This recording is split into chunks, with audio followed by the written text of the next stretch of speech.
Another day, another adventure just rolled into New Hampshire here, not far from Conway, and we said, you know what? It's time to explore Diana's Bath before dinner.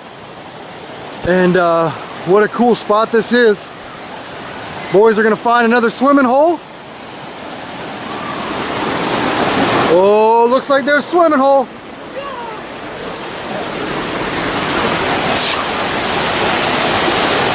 Whew, no jumping off that one though.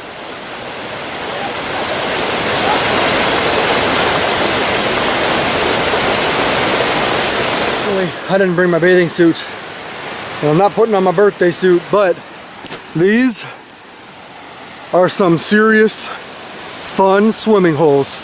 Water is absolutely freezing, and these rocks are slippery, but nature's wonderland came to play.